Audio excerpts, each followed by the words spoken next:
범죄 관련해서 단문화 범죄 1호 박사입니다. 단문화학 1호 박사입니다. 그런데 박수 칠 수 있어요. 단문학을 하다 보면 이게 인문사회학이 다 들어가 있습니다.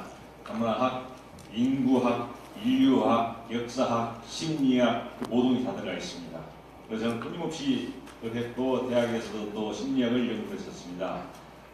그래서 여기에 굉장히 깊은 관심을 가지고 있고 이것은 앞으로 우리의 다가올 계속해서 다가올 굉장한 큰 우리에게는 절벽으로 생각합니다. 인구 절벽이라는 얘기를 누가 부담스럽게 생각하지 않을까 생각했는데 정부에서 지금 과감하게 사용하고 있습니다. 전혀 그게 끊임없이 쓸 필요성이 괜찮습니다. 그리고 여러분과 저는 공통점이 있습니다. 왜? 인구 절벽, 대한민국 미래에 대해서 같은 관심을 가지고 이 자리에 앉아있기 모르겠습니다. 우리는 같은 동료입니다. 얼마나 좋습니까? 그래서 과연 인구 절벽이라는 것이 무엇일까? 자, 순서로 넘기죠.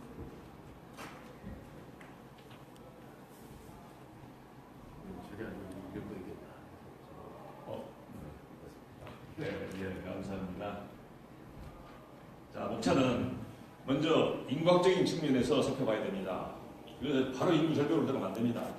인구학적인 최근의 학문인데 인구학적 측면에서 보게 되면은 나중에 설명하겠지만 먼저 보고 살펴보고 인구학적 측면에서 저출산이라는 그 저출산으로서 우리나라가 문제가 되어가고 있단 말이에요. 그러면은 이것을 해결하지 않는다는 것은 외국 예측하는 미래학자들은 대한민국은 망할 것이다. 이런 상황까지 와 있습니다. 반드시 극복할 수 있는 방안을 강구해야 할 그런 상황이기 때문에 그런 순으로 발표를 하겠습니다.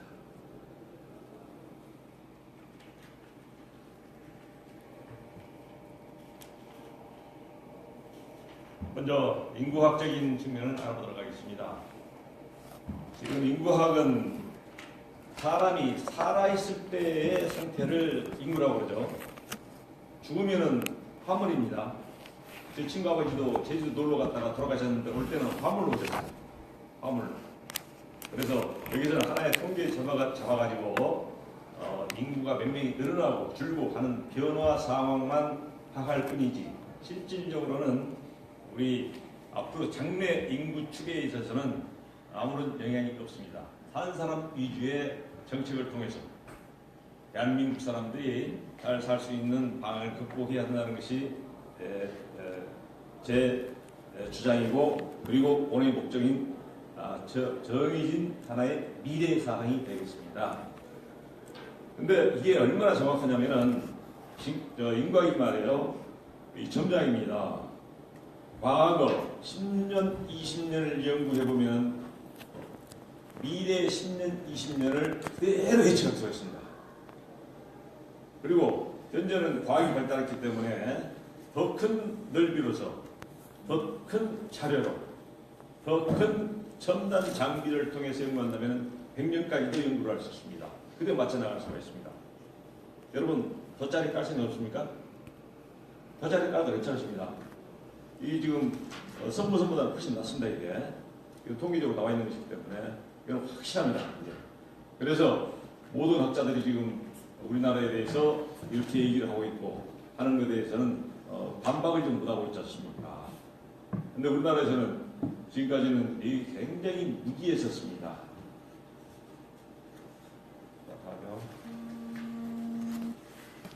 자, 대표적인 세계적인 학자를 한번 보도록 하겠습니다. 헤리 덴트라는 학자가 있습니다. 헤리 덴트 학자가 최초의 인구 절벽이라는 용어를 썼습니다. 인구 절벽은 첫 번째가 광의의 개념이 일할 수 있는 사람이 줄어드는 현상을 말합니다. 일할 수 있는 사람은 보통 몇 세에서 몇 살까지라고 그러죠? 15세에서 64세까지 말합니다. 광의의 개념은 그 개념이고 회비의 개념은 우리 인간이 가장 넉넉하게 행복하게 살 수 있는 자산을 가지고 살 수 있는 기간이 40대 후반입니다. 45세에서 49세까지 보고 있습니다. 그래서 그 인구가 넘어서게 되면 경제는 침체에 빠지고 합니다. 자, 우리나라를 봅시다. 우리나라는 지금 전쟁이 일어난 이후에 인구 베이비 시대가 일어났었습니다. 그래서 그 사람들이 아기를 낳은 상태에서 다시 또 제2차 베이비 시대가 있었죠. 베이비 시대가 있었습니다. 그래서 인구가 엄청나게 늘어났습니다. 정부에서 깜짝 놀랐습니다. 아주 작게 생각하죠. 깜짝 놀랐어요. 그래서 산하 제한 정책을 쓰게 되는 것이죠. 산하 정책을 쓰게 되는 것인데 이 참 정말로 이 인구 절벽, 인구 확에 대해서는 전혀 무지한의 하나의 그런 행동이라고 볼 수가 있습니다. 이거 정부에서 보신 분 아니시죠? 보십니까? 그러면 이런 데서 제가 하나 나오겠습니다. 아무리 연구를 해도 정부 관료라는 것이 매너리즘까지 있어가지고 연구를 하지 않습니다. 연구를. 전문가가 없습니다. 전문가는 학자들과 여러분밖에 없습니다. 여러분과 저희 빠지면은 대한민국 망합니다. 그 다음에 또 하나의 학자가 아주 무서운 학자가 있는데 그 학자가 여기에 나와 있는 데이비드 볼트라는 학자가 있습니다. 이 사람은 대한민국을 연구학자입니다. 연구 교수입니다. 대한민국은 지구상에서 사라질 최초의 민족이라고 있습니다. 왜 사라진다고 했느냐? 여기서 사라진다는 용어는 없죠. 여기 사라진 용어를 쓰지 않고 지구상에서 가장 먼저 불행을 당할 것이다. 그렇게 얘기했습니다. 불행을 당하는 것은 구체적으로 말하면 하나의 국가가 유지하기 위해서는 국가는 뭐가 필요합니까? 세 개가 필요하죠. 국토와 국민과 주권이죠. 인구가 줄어들어가지고 없어지면 국가 유지되겠습니까? 안 됩니다. 그래서 국가가 소멸한다고 얘기를 했습니다. 이렇게까지 얘기했는데도 우리나라 학자들은 초기에는 전혀 관심이 없었습니다. 그러다가 최근에서 노년들이 늘어나고 영아들이 태어난 것이 줄어들고 등등 하면서 이 변화하는 모습을 보면서 최근에야 지금 정신을 조금 차리기 시작했어요. 조금. 그것도 완전히 차린 게 아닙니다. 완전히 차렸다면은 벌써 대통령 지금 상황이 좀 그럴 입장이 아닐지도 모르지만은 대통령께서 이 나라를 살리기 위해서 대통령 중심으로 해서 이 하나의 체제를 싱글 컨트롤 타워를 만들어야 됩니다. 가장 중요한 우리나라의 문제입니다. 우리나라는 세 개의 위기가 있습니다. 남북 전쟁 관련해서 위기, 그 다음에 남남 갈등, 얼마나 남남 갈등이 심합니까? 남북 문제보다 더 심한 게 남남 갈등입니다. 그 다음에 인구 절벽 문제, 이 세 가지입니다. 제가 생각할 때는 남북 갈등은 국제 관계가 있기 때문에 이것은 게임으로 보면은 포지티브 게임이 아니라 네거티브 게임입니다. 양쪽 다 죽습니다. 그리고 전쟁은 일어날 가능성은 좀 희박하다 봅니다. 남남 갈등, 우리 아래에서 우습게 사는 것이기 때문에 지기부 복근 간에 안방에 사는 것이니까 큰 문제가 없을 겁니다. 그러나 인구 정책은 국가가 망하는 세계적인 현상이기 때문에 가장 중요한 해결할 우리 정부의 당면 문제라고 생각을 합니다. 자, 다음은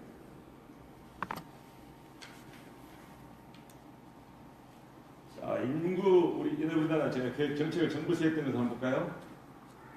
최초의 산하 제한을 했습니다. 1차 배분 시대가 일어나고 2차 배분 시대가 일어나고 1차 배분 시대, 2차 배분 시대 구별할 수 아시겠죠? 1차 배분 시대는 전쟁을 통해서 많이 죽었기 때문에 애들 많이 났습니다. 근데 그 세대가 다시 커가지고 난 것을 에코 세대라고 해가지고 2차 배분 시대라고 합니다. 근데 1차와 2차에서 태어난 인구가 늘어나니까 정부에서 생각할 때는 이게 또 이거 또 늘어나고 있구나. 이건 어리석은 생각입니다. 어리석은 생각. 그래서 하나 정책을 계속하게 되는 것이죠. 그리고 이 인구 정책에서 가장 중요한 우리나라 대표 기관은 세 가지가 있습니다.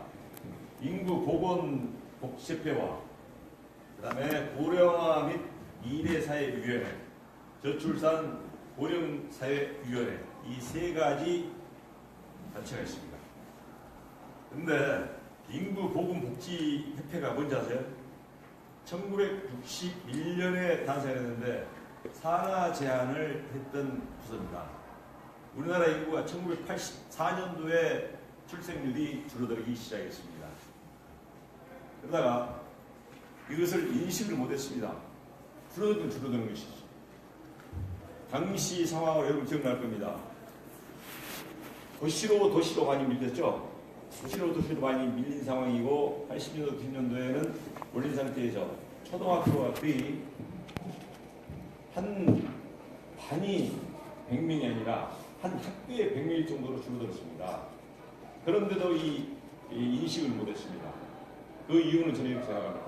왜냐하면 그 인구들이 서울로 대부분 다 올라왔기 때문에 생각할 때 서울로 올라와가지고 경제를 부흥해가지고 밑에는 선리점이 되지 하는 아니한 생각을 했습니다. 그래서 깊이 전문가가 아닌 사람이 판단한 정책으로서 실패한 정책이 됐습니다. 그 다음에 고령화 및 미래사회위원회, 여기는 대통령 전속기관입니다. 전속기관인데도 불구하고 미래 예측을 못했어요. 그리고 적극적으로 나서지 않았습니다. 이것은 대통령이 되기 위한 공약사항으로서 나온 하나의 사항으로서 이것을 적극적으로 밀지 않고 가시적인 효과로 두었다는 것입니다. 그 다음에 3차까지 나와 있습니다.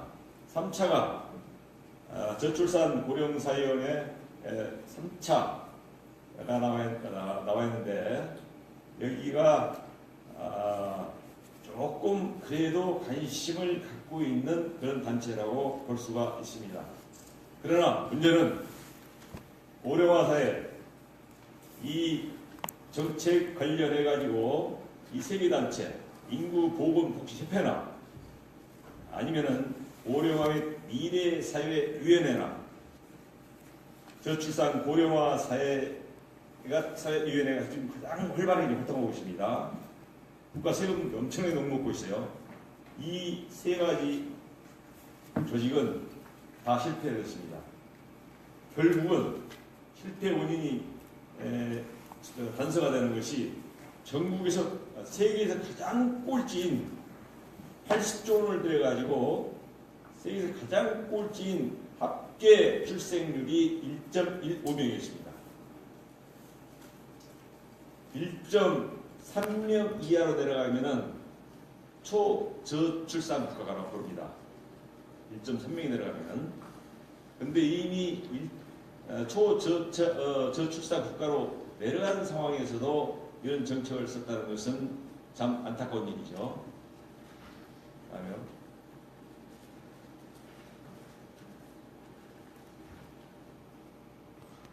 출생아수 관련해가지고 어떻게 우리가 했는지 한번 살펴봅시다. 먼저 인구 억제 정책이죠. 저시다면 넘기시죠. 인구 정책으로 해서 아니 두 분 넘어가니까 한 칸 넘어가세요. 예. 자, 도표를 보고 한번 설명을 해드리겠습니다. 자, 도표를 한번 보시면요, 우리가 지금 인구 흐름을 알 수가 있습니다. 지금 저 밑에 그래프로 되어 있는 것은 출생률을 말합니다. 1년 동안의 신생아 출생률을 말하는 것이고, 그 다음에 위에 실선으로 되어 있는 것은 합계 출생률입니다. 합계 출생률이라는 것은 평생 동안 한 여자가 동일한 조건 하에서 낳을 수 있는 인구를 말합니다. 그래서 지금 인구가 지금 2006년도에 44만 8,002명이 출생을 했습니다. 그리고 금년도는 아까도 말씀드렸지만은 40만 6,300명이 출세했습니다. 사상 최저입니다. 사상 최저를 떨어졌습니다. 그리고 또 합계 출생률이 가장 떨어졌을 때가 2005년이었습니다. 2005년 때 0.08명이었습니다. 0.18명으로 떨어졌다면은 전문가 입장으로서 제가 생각하는 박사를 그쪽으로 했기 때문에 0.08로 떨어졌다면은 이것은 완전히 초긴박 상황입니다. 전쟁 상황보다 더 깊은 상황이에요. 그래서 이건 엄청난 정책을 투자를 해야 됩니다. 위원회들 다 봤습니다. 다 무슨 보건복지위원회 위원장, 위원장, 전문가가 한 명이 없어요. 전문가가, 위원들이. 돈만 따먹는, 예산만 먹는, 이중정책을 하는 그런 정책을 쓰고 있습니다. 이 전문가들이 인구 절벽이 더 완전히 무지했습니다. 그래서 실패할 수밖에 없는 거예요. 실패했었습니다. 그리고 이제 2005년도 있죠? 아니 2005년도가 아니고 다른 흐름으로 넘어갔습니까? 넘어갔군요. 자꾸 그러네요. 여기도 보면 1.7명이고 여기서 이제 관심 있게 봐야 될 게 말이에요. 딱 한 가지로 보면 되겠습니다. 2005년도 이후에 가장 최저의 합계 출산율이 나타났고 그 다음에 가장 많은 사람이 죽었습니다. 이것은 뭘 의미하겠습니까? 뭘 의미하겠습니까? 인구가 지금 확 줄어들고 있다는 뜻입니다. 여기에 생산 인구도 줄어들고 있습니다. 그래서 세계 유엔에서 우리한테 얘기하기를 2017년부터 한국은 하향 곡선을 그릴 것이다. 그리고 2018년부터는 본격적으로 그 영향으로서 한국은 부동산이라든가 모든 경제가 피폐해지고 엉망이 될 것이다. 이렇게 예측됐습니다. 이것도 오영비용 하는 사람이 아니라 아주 세계적인 스카들에 의해서 전망을 했습니다. 그러나 우리는 아직 귀를 기울이지 않은 상태죠. 다음요.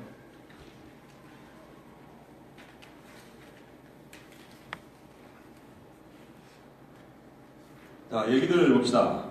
이게 이제 사망률이, 아까 출생률이 있죠. 사망률을 했습니다. 사망률을 했는데, 작년에 최초 가장 근래에 들어서 가장 많이 죽었습니다. 28만 2천 명이 죽었어요.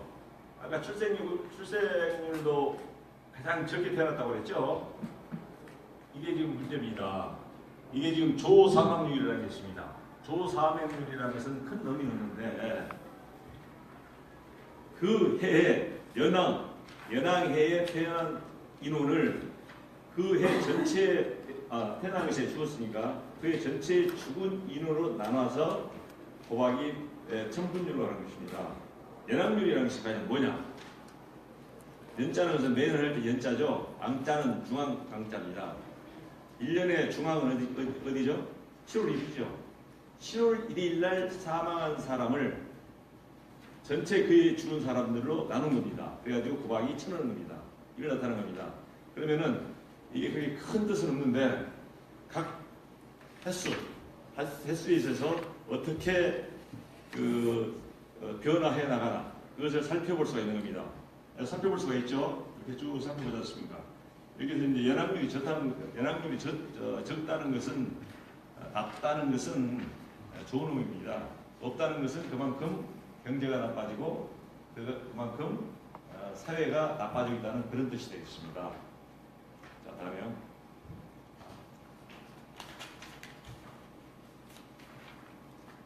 저는 우리나라 인구 정책에 대해서 불만이 상당히 많은 사람입니다. 왜냐하면 가시적인 효과를 노리는 인구 저출산 정책입니다. 가시적으로 한다는 것은 가시적으로 날아갈 수가 있습니다. 인간에 있어서 가장 가시적이 아니고 가장 심도 있는 심리 기제는 깊이 들어있는 정신 속에 박힌 겁니다. 우리 한번 생각해 봅시다. 지금 가장 이 심리적인 기제에 깊이 들어가 있는 것이 우리 문화에서 어떤 것이 있겠습니까? 종교죠, 종교.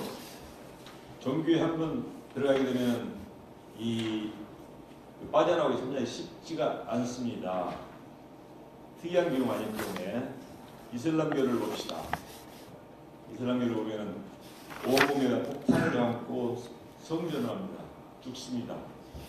죽음을 아주 무섭게 생각하는 것이 아니라 내가 이렇게 죽음으로써 모하메드 하나님 앞으로 가서 자기는 그 옆에 앉아서 정말로 훌륭한 대우를 받을 것이다.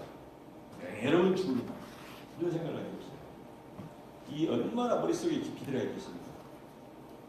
우리나라는 종교는 아니지만 유교라는 전통이 있었습니다. 유교라는 전통이 근 500년 동안을 지켜왔는데 그게 머리 기저에 많이 들어가 있어요. 유교라는 것이. 거기에서 나타나는 효과가 상당히 큽니다. 굉장히 큽니다. 여기를 보면은 문화적 차이. 문화라는 것은 그 사람이 살고 있는 살아있는 사람이 살고 있는 삶의 형태를 말하는 것이죠. 어떻게 살고 있는지. 집단이라면 그 집단. 어디 국회의원들이 형태가 있으면 국회의원 문화. 우리들의 지금 행사를 하고 있다면은 우리 이 포럼의 문화.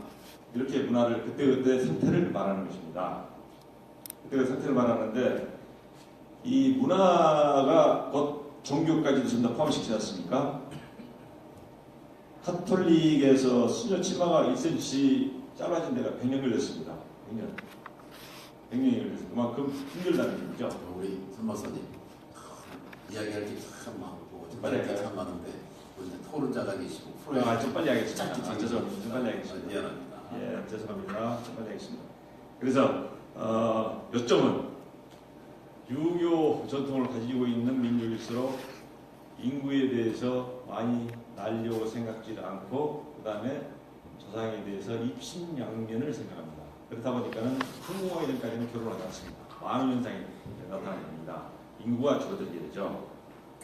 저는 여기에서 이제 깊이 들어가 있는 것을 심리학적으로 원형 아키타입이라고 합니다.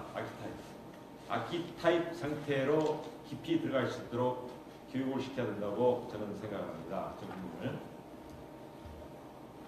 유교 가족들의 저출산 요인, 이것도 간단히 얘기하겠습니다. 이게 지금 특히 이 도덕적인 측면, 이것도 보면은 결혼하신 여자가 애를 낳았다면 우리나라에서 어떻게 생각합니까? 가임 여성은 15세부터 49세입니다. 비난의 대상이 되죠. 딸 수가 없지 않습니까? 불장난이죠. 딸 수가 없어요. 그래서 그런 문제, 유교적인 문제죠. 그 다음에 또 여성은 오로지 가사에 분담해라. 가사에 분담해라. 그런 정책이지 않습니까? 근데 지금은 이제 여성들이 많은 병을 받습니다. 많은 병을 받다 보니까 많은 휴직을 하게 됩니다. 그래서 이중 부담을 하게 돼요. 여기에 대해 갈등이 생깁니다. 갈등이 생겨가지고 우리가 지금 경제적으로 안 되는데 이래서 안 되겠다. 과감히 유교를 버려버리고 얘를 낳는 것을 의무로 생각하지 않고 하나의 선택으로 생각합니다. 그러다 보니까 줄어들게 되고 또 혼자 사는 것이 그렇게 편하거든요. 제가 아는 사람 64살도 혼자 사는 사람도 있고 많더라고요. 자, 다음은 이제 심리적인 기제가 아닌 환경적인 요인을 보겠습니다. 환경적인 요인은 심리 속에 들어가 있는 게 아니고 눈에 보이고 있는 당장 국제대입이나 돈을 지원해가지고 뭐 하셔. 학교 다니는 뭐 지원해 준다든가 그런 눈에 보이는 현상이 있지 않습니까? 이게 보통 집중평가라고 그러는데 빙산 일조각이라고 하지 않습니까? 1%만 의식 상태고 나머지는 전 의식 밑에 상태로 들어가 있는 겁니다. 그게 밑에 머리에 하나에 철학적이고 심리적인 기제로서 깊이 들어있는데 그걸 바꿔줘야 돼요. 근데 그걸 바꾸지 않고 위에 10분의 1만 바꾸는 겁니다. 그래서 성공하겠습니까? 안 됩니다. 성공할 수가 없죠. 자, 다음 넘어가겠습니다. 빨리 넘어가겠습니다. 지금 여러분이 좀 할 얘기가 상당히 많습니다만 좀 들어서 빨리 나오도록 하겠습니다. 정부의 인구 정책입니다. 인구 정책은 정부에서 가장 하려고 하고 있는 것이 2005년도에 설립된 저출산 고령 사회위원회입니다.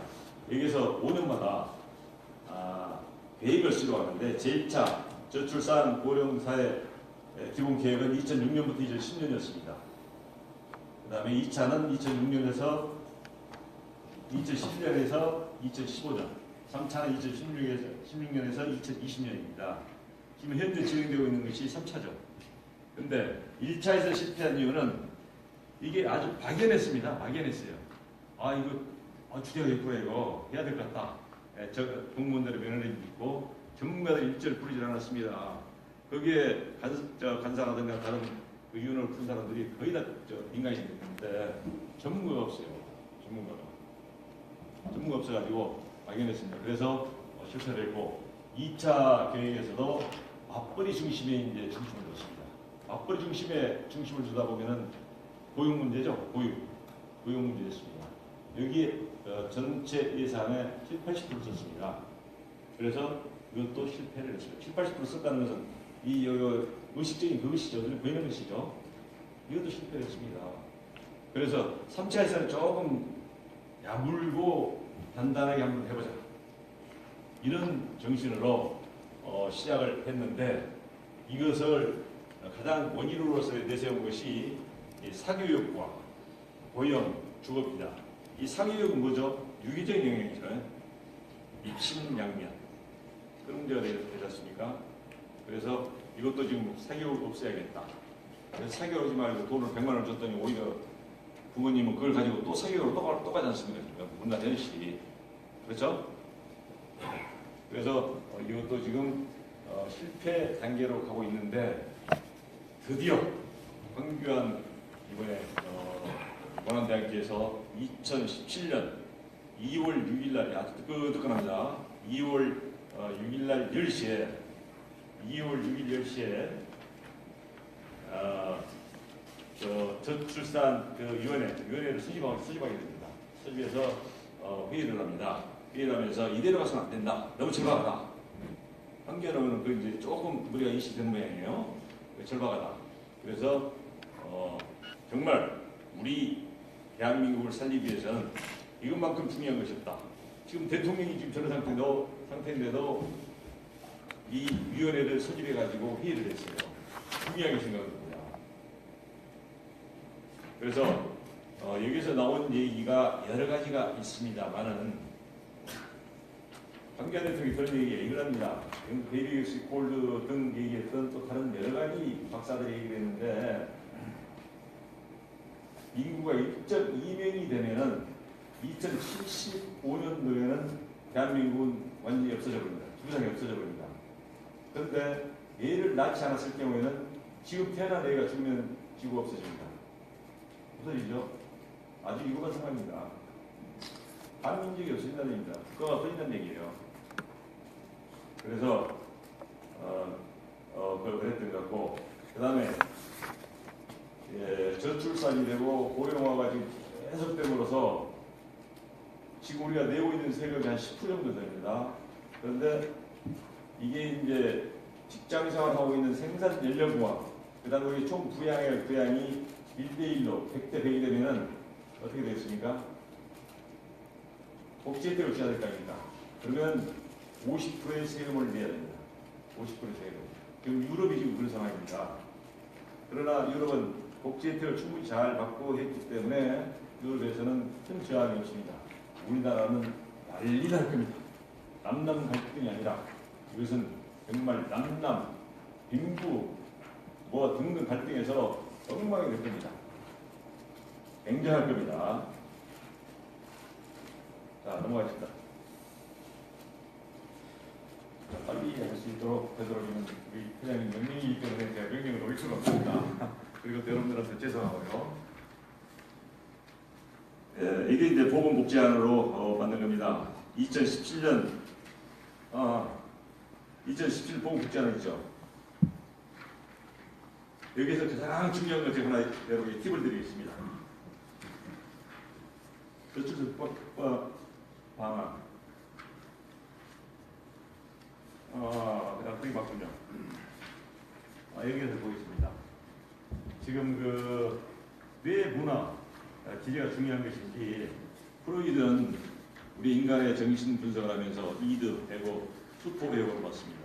이드라는 것은 본능입니다. 이갈성이 가장 기본적인 것이고, 그 다음에 조금 에러 프로그램을 하면서 건전한 사회를 위한 역할하는 것도 하나의 인간의 본능으로 넣습니다. 그런데 에고라는 것은 현실에다 그것을 검증시킵니다. 본능적으로 내가 가지고 있는 것, 성적 욕구가 있다면은 그것을 본능적이라 현실에 검증을 시키라는 겁니다. 그런데 슈퍼에고라는 것은 사회적으로 비난 가능성을 느낍니다. 이래서는 안 되겠다. 근데 이 세 개가 같이 맞물려서 들어가는 것이 하나의 힘이거든요. 힘인데 그 중에 밖으로 나와 있는 것이 지금 여기 에고가 많이 나와 있습니다. 에고가 본능은 들어가 있죠. 그다음에 에고하고 슈퍼에고만 좀 나와 있습니다. 나머지 많이 들어가 있습니다. 그래서 이것을 참지 못한 그런 사람들은 곧바로 범죄를 일으키기도 하고 사회에 분란을 일으키는 것이죠. 이것도 이제 얼마만큼 밑에 깊이 국민 철학을 심어가지고 인구 질병이라는 것이 이렇다는 것을 알려줘야만이 우리가 살고 있다는 것을 우리는 알 수 있는 겁니다. 홍보를 해야 합니다. 홍보를. 자, 다음에요.